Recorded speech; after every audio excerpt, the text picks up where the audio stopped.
Dr. Mike Goforth to crown this year's King and Queen. Okay, folks, we're back.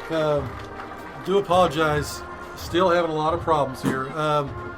For some reason, don't understand, but we'll work on it. Again, we're on our backup microphones. Right now, we're still at halftime. It's about 8 minutes left because it is homecoming here at Gate City.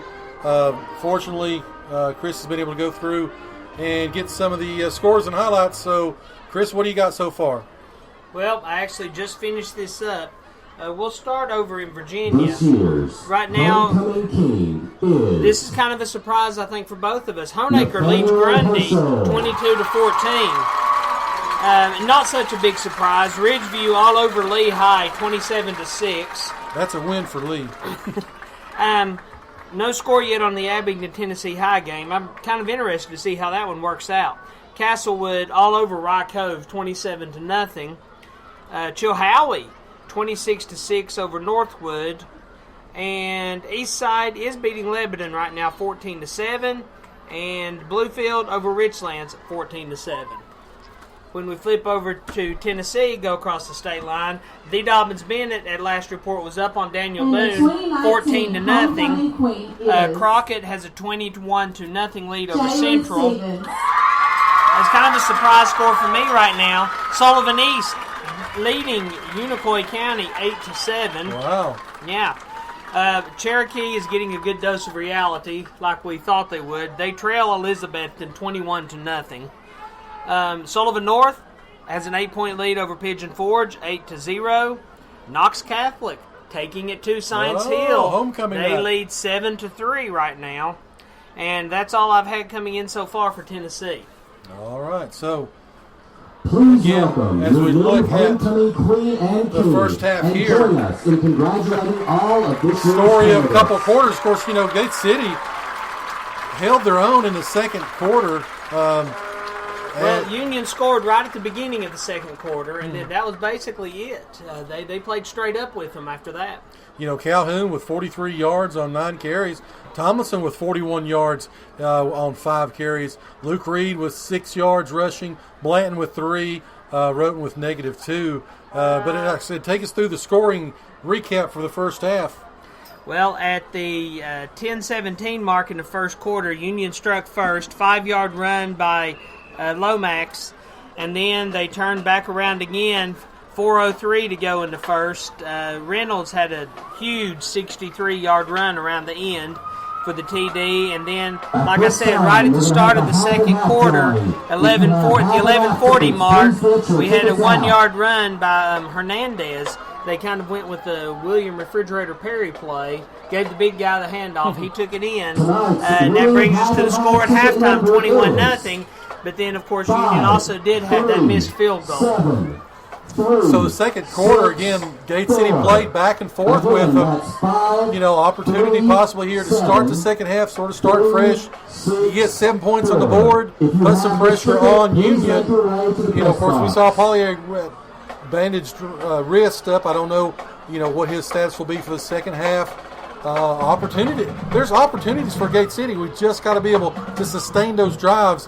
We look good 3, 4, 5, 6 yards, and then something happens, a negative play or Edison's third long. We just can't survive those. Well, it seems like when Gate City wants to power it up the middle, that's when they're having their most success. When they try to break it outside, that's when they're running into problems. Of course, they did have that 120-yard run that they were able to click off breaking it out, but that's been literally the only thing that's worked for them out there. Well, and as we mentioned, when you lose a Carson Jenkins, you lose a DeAndre Mack. I don't know if Levi Roten is 100% as well. Right there's your speed that we've counted on in the first couple weeks of the season. And all of a sudden now we don't have it. So we're going to have to re-gear and see what happens. So we'll take another break, come back. About 3 minutes left of halftime. Again, this is the Campus Drive-In Halftime Show. I want to say thank you again to Campus for all they do for us. Of course, they allow us to set up every week. Make sure that you check us out on Wednesday nights. Again, we're at the Campus Drive-In for a live Blue Devils Live weekly radio show. Again, we have the coaches, players come out. We try to touch on a lot of the Gate City athletics as well. Try to bring those athletes in and coaches, talk to them because, again, That's the reason we're here, is to support and to celebrate Gate City and Gate City athletes. So, 3 minutes left of halftime. We'll take a quick break. Come back. You're listening to the home of Blue Devil Sports on the Campus Drive-In Halftime Show. This is Gate City Sports Radio.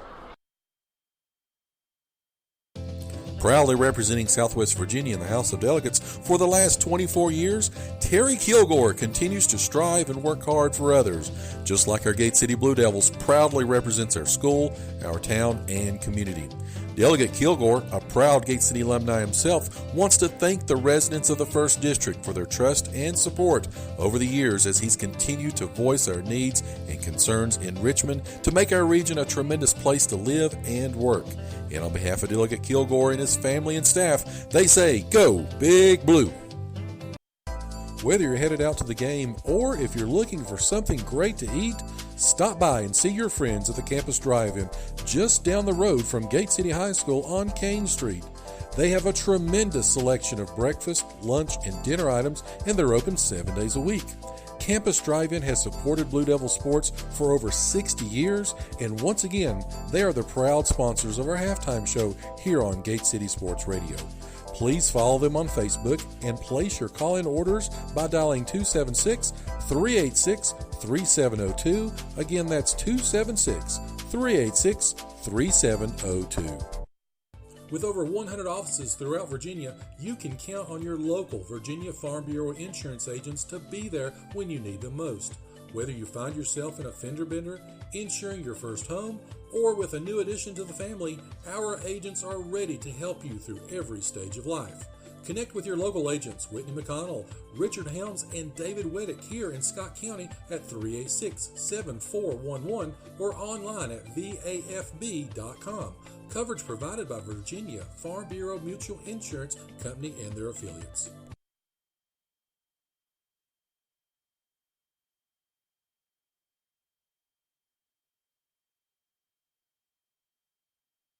All right, so we're back here live from Bullitt Park.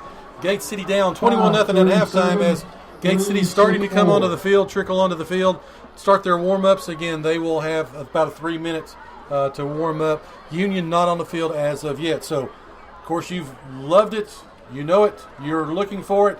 It is this day in sports history. Chris, take us away. Well, Joe, today was a pretty active day in sports history. I'll go all the way back for our first entry to 1881.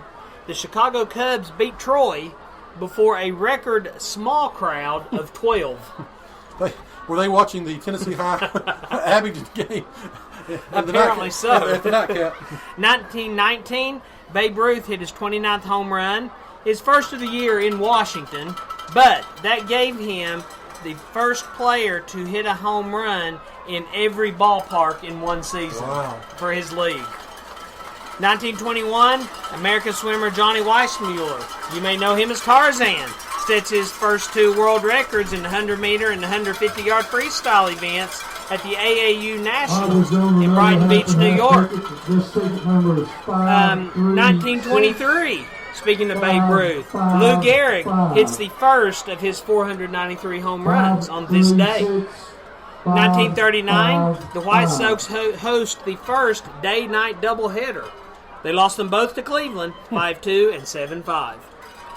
I threw this in for you. 1942. I'm not quite sure how they managed this. The New York Giants beat my Washington Redskins 14-7 without making a first down.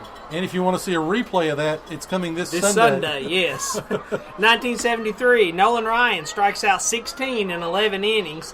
That only gives him 383 for the season. Yeah. Okay, I guess, if you count those things. The Express was rolling that year. 2005, my Atlanta Braves clinched their 14th straight division title thanks to Philadelphia's loss to the Mets. And speaking of the Braves, 2008, Greg Maddux wins in the final start of his career, number 355. And the last thing I wanted to mention, happy birthday, Mike Schmidt, born this day, 1949, one of the greatest third basemen to ever play the game. Is he the greatest Philly ever? Unless you want to give that nod to Pete Rose for the couple seasons he played with them. That'd be a toss-up. He'd be right up there with it, though. We don't give it to cheaters. This goes back to Wednesday night's tweeted they're deleted. Yes, indeed. So, all right, again, it's about 150 left here before the start of the second. And for the record, I half. don't feel that he ever cheated. Okay. No, again, as they start to warm up here, again, Union's back out on the field, going through their warm-ups as well as Gate City. Again, Gate City has got to be able to manage some offensive. They've got to sustain something. They've got to take some time off the clock and put Union into kind of an unprecarious situation of, Gate City putting pressure as well on defense because they've not even gotten close to Gibson. They've not sacked him once. Well, and Gate City doesn't have to score right away. No. They have plenty of time to score 3 touchdowns. You can score 3 touchdowns in half a quarter. So I would like to see them just come out and kind of set the tone, show that they can move the ball, make something happen here, even if it's a field goal. Let's come away with some points at the start of this. Now, was it your Redskins that scored 5 touchdowns in the second quarter of the Super Bowl? Why, yes, I believe it was. Doug Williams, quarterback, against John Elway, handed him yet another Super Bowl loss. Down 10-0 going to the second quarter, kind of dead to rights, and all of a sudden 5 touchdowns. End up winning the ball game 42-10. The difference in that game, though, was between then and now, Joe Gibbs on the sidelines. And a running back called Timmy Smith. That's true. I have no idea. Southern Cal. Southern Cal. He was a rookie. Actually, the difference between that team and this team is, let's see, a quarterback, an offensive line, a running back, a coach. Do I need to go on and on? General manager. Darryl Green is safety, Darryl Green, one of the best corners ever. All right, so again, Gate City will take the second half kickoff, they will return back deep. Again, first time we've seen the return team out on the field. You will see number 24 back deep, Ethan Fleming, and you got to say that young man has played extremely well this year. He's grown he's just a freshman. He started off as playing some safety. He's played some cover corner as well. He's moved up as linebacker. Of course, made some good plays there in the first half, and now he's back deep. Also is Levi Roten and Landon Blatton. That will be the 3 deep for Gate City. Kicking off is their specialist. He only kicks off is Taden Rorick. Again, the senior only kicks off, and then, of course, kicking extra points and field goals is Kobe Crisp. So we're getting ready to go. Union going right to left on your radio dial, and he's got it deep. He kicks it to Levi Roten. He's about the 2-yard line. Here he comes. He's on the 20, up to the 25, and that's where, of course, they'll spot him about the 27, giving that 2-yard cushion. That was a great return for Roten. He caught the ball. There's good hang time on it, and Union was on their way charging down the field. And the next thing you know, he's past the 20.